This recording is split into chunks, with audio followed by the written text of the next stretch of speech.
sekalian, perkenalkan nama saya Francisca Juliviani. Saat ini saya sedang mengemban pendidikan di MMUGM Jakarta. Izinkan saya hari ini untuk berbagi materi terkait dengan peaceful mind. Satu kata yang akan menjadi sebuah pembicaraan hangat kita hari ini. Damai. Oke, saya akan mulai dengan pertanyaan, apa itu damai? Apakah Anda sudah merasa damai? Di sini ada beberapa visual seperti hutan, desiran ombak di pantai, ladang bunga, atau mungkin suasana ketika kita sedang bersama dengan teman-teman, atau mungkin saat kita berkumpul dengan keluarga. Apakah ini semua merupakan visual dari perasaan damai? Izinkan saya bertanya lagi. Apakah Anda sudah merasa damai? Jika ya, selamat. Maka Anda penuh dengan energi positif. Kalau bisa, mari kita berbagi dengan sesama. Namun, jika belum, tenang, Anda tidak sendiri. Saat ini, di bookstore, banyak sekali buku-buku yang menjadi sebuah bestseller yang membahas tentang self-improvement. Saya mencoba untuk memasukkan beberapa cover dari buku-buku yang mungkin sudah sangat familiar bagi Anda semua, atau mungkin banyak dari Anda yang sudah selesai membacanya. Ada minimalism, ada dari Marie Kondo, ada Ikigai. Dan yang akan menjadi referensi saya dalam menyusun materi hari ini adalah Hidup Damai Tanpa Berpikir Berlebihan dari psikiater Jepang Tsuneko Nakamura dan Hiromi Okuda. Oke, izinkan saya kembali lagi ke pertama. Apa itu damai? Itu adalah pertanyaan yang tadi saya lontarkan. Saya ingin sedikit sharing apa itu damai untuk saya. Sewaktu saya masih SMA, saya merasa sangat damai, saya senang. Walaupun kalau kita lihat uang sakunya tidak mungkin besar ya untuk memenuhi semua keinginan-keinginan yang ingin saya beli. Saya hanya bisa mencukupi kebutuhan saya. Paling tidak makan di kantin, makan bakso saat makan siang. Tapi apakah saya tidak ingin punya tas? Saya tidak ingin punya baju? Saya tidak ingin punya diary yang lucu-lucu? Pasti. Tetapi saya harus menyimpan uang saku saya sebegitu kecilnya. Saya merasa damai. Karena saya menetapkan sebuah moto, own what you need, not what you want. Sehingga saya akan menabung untuk hal-hal yang memang saya butuhkan, bukan saya inginkan. Kalau kata teman saya, apa barang-barang yang kita inginkan mungkin hanya saat itu saja kita inginkan, setelah kita beli belum tentu kita senang atas barang tersebut. Itu memberikan saya sebuah prinsip damai. Sehingga saya tidak perlu berambisi, saya tidak perlu bersikeras untuk mendapatkan yang saya inginkan. Saya hanya perlu mengingat, oh besok ada PR apa, oh besok ada ulangan apa, oh besok ada tugas apa, oh saya harus lulus tepat waktu. Namun, saat saya beranjak dewasa, sudah mulai banyak yang harus saya pikirkan. Mulai, di sini saya merasa tidak damai. Ketika muncul banyak sekali istilah, quarter life crisis, sandwich generation, masalah dalam pekerjaan, atau mungkin yang lebih luas lagi saat ini kita rasakan, health crisis, COVID-19, inflasi, pengangguran. Apa ini? Saya tidak pernah merasakan ini ketika saya masih SMA. Saya hanya perlu memikirkan apa kebutuhan saya. Di sana saya mulai struggle, saya mulai berpikir, mulai banyak membaca, mulai mencari maknanya. Apa itu damai? Saat kita sudah mulai beranjak dewasa, satu titik yang menganggap di masyarakat kita adalah orang dewasa, yaitu kita bekerja. Untuk apa? Untuk mencari uang, menabung. Untuk apa? Kembali lagi, kita akan membahas sedikit saja tentang Maslow Hierarchy of Needs. Pada dasarnya kita mencari uang untuk kebutuhan sehari-hari kita. Makan, kebutuhan tempat tidur, untuk kebutuhan kita seperti kesehatan. Namun lama-kelamaan karena kita sudah tercukupi kebutuhan itu, maka akan ada hal-hal lain yang pada akhirnya akan menunjukkan kita pada self-actualization. Mungkin beberapa dari kita, atau mungkin saya sendiri saat ini, sedang ingin berada pada self-actualization. Sebagai contoh kecil, membeli barang mewah, mungkin tas mewah, untuk menunjukkan ini adalah hasil kerja keras saya. Semakin banyak keinginan, bukan kebutuhan yang ingin kita capai, semakin besar pula upaya kita untuk mencapai itu. Bagaimana caranya? Bekerja keras. Terus, ada job diambil, ada lemburan diambil, semua kita kerjakan. Sampai pada akhirnya, overwork, capek, letih, yang akan berujung pada stres. Jangan lupa, itu baru dari kita sendiri. Kita adalah manusia. Manusia adalah makhluk sosial, yang artinya dalam hidup tidak mungkin kita hanya bisa sendiri.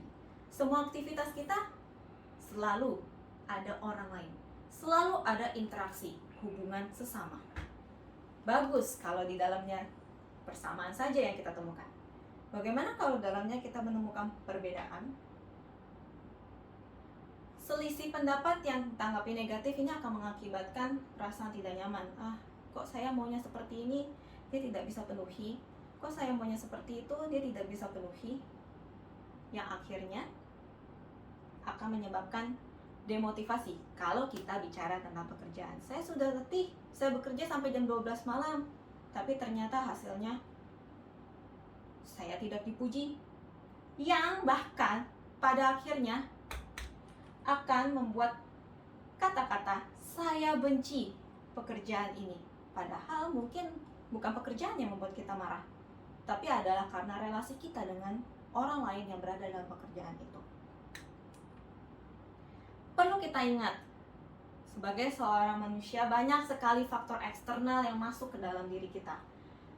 Bisa dari pekerjaan, mungkin yang pertama dari keluarga, dari teman dekat, atau teman rekan, dan dari masyarakat.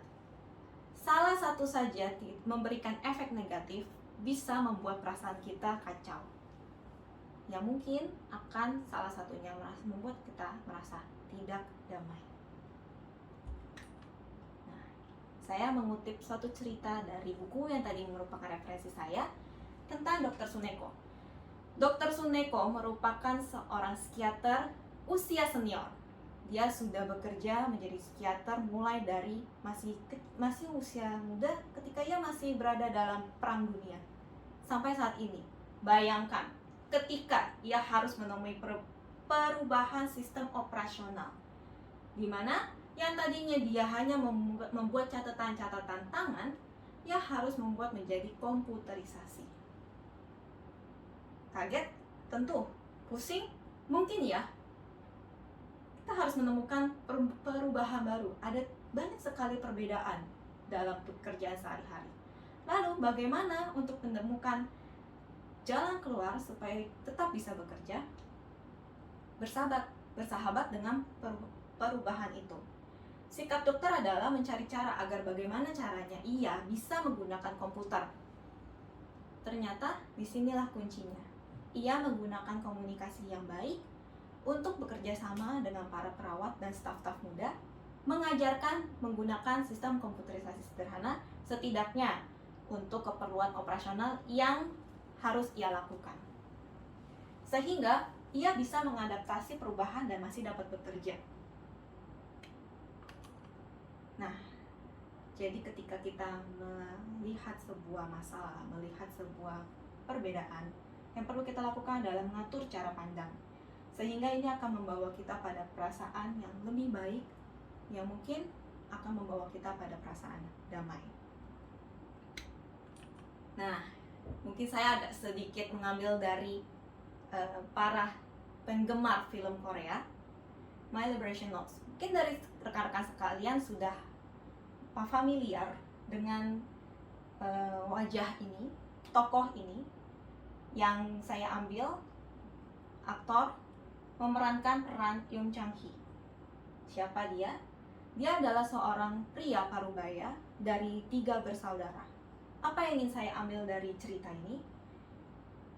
Ia adalah pekerja keras, bekerja dari pagi hingga malam, rumah jauh, pekerjaan banyak. Belum lagi ketika ia harus bertemu dengan teman di kantor yang tidak enak, yang sangat mengganggu pekerjaan, juga mengganggu pribadinya. Tapi ia ingin naik jabatan. Dia bekerja mati-matian. Hasilnya ternyata tidak seindah yang ia inginkan. Dia tidak mendapatkan promosi itu. Apa perasaannya? Tentu dia sangat kecewa. Mungkin ada banyak kali kita juga merasakan perasaan itu. Mungkin bukan dalam pekerjaan, dengan teman, dengan keluarga, dengan pekerjaan sekolah, pekerjaan kuliah, atau mungkin memang pekerjaan kita sendiri. Lalu bagaimana kita menghadapi ini semua? Tidak mungkin tidak marah, tidak mungkin tidak sedih. Tetapi luangkan waktu, bersahabatlah dengan diri sendiri dan keadaan. Setidaknya refleksikan dan mungkin relaksasikan diri dengan tarik nafas. Fokus pada keadaan saat ini. Jangan terlena dengan masalah-masalah tersebut, terlena dengan masa depan yang mungkin tidak bisa kita raih karena sesuai rencana kita. Berdamai. Ketika kita damai, kita akan berpikir jernih, sehingga mungkin keadaan dan kesempatan yang ada saat ini akan mengarahkan kita pada hal yang lebih baik daripada yang kita rencanakan sebelumnya. Ada satu kutipan dari buku Dr. Suneko yang mengatakan, hidup tidak akan berjalan sesuai dengan apa yang direncanakan. Untuk itu, jangan merencanakannya secara detail. Akhir kata, mungkin yang saya bahas dalam materi ini hanya menyangkut tentang pekerjaan dan pekerjaan. Sebenarnya masih banyak lagi faktor-faktor, unsur-unsur yang membuat kita tidak damai, dan banyak juga cara-cara untuk membuat kita berdamai, sehingga damai itu selalu adalah energi positif yang melekat dalam diri kita. Tapi setidaknya ada 2 hal yang perlu kita ingat, yang mungkin akan menjadi penekanan dalam materi saya hari ini. Damai bisa kita dapatkan dengan membina hubungan baik. Ketika kita membina hubungan baik dengan sesama, ketika kita membina hubungan baik dengan pekerjaan, ketika kita membina hubungan baik dengan aktivitas yang kita lakukan, niscaya semua akan memberikan efek positif bagi kita dan memberikan aura yang baik bagi kita, sehingga kita semakin dekat dengan damai. Dan yang kedua, jangan lupa jalin komunikasi. Ingat, kita ini adalah manusia yang merupakan makhluk sosial. Makhluk sosial pasti perlu berkomunikasi dengan sesama. Lakukan komunikasi dengan baik, nada bicara yang sesuai, dengan siapa kita berbicara, materi apa yang kita sampaikan, suasana apa saat kita menjalin komunikasi, dan media apa yang kita gunakan. Jalin komunikasi sehingga setidaknya kita bisa meredam perbedaan-perbedaan dan membawa itu semua ke arah yang positif, yang niscaya kembali lagi akan mendekatkan dan mengarahkan kita pada perasaan damai di dalam hati kita, dan mungkin perasaan damai bagi sesama kita manusia sebagai makhluk sosial. Mungkin sekian dari saya mengangkat sebuah tema singkat, tema yang sangat sering kita dengarkan, damai, dan kiranya dengan sedikit materi ini akan membuat perasaan damai setelah Anda mendengarkan sharing dari saya. Sekian dari saya. Terima kasih.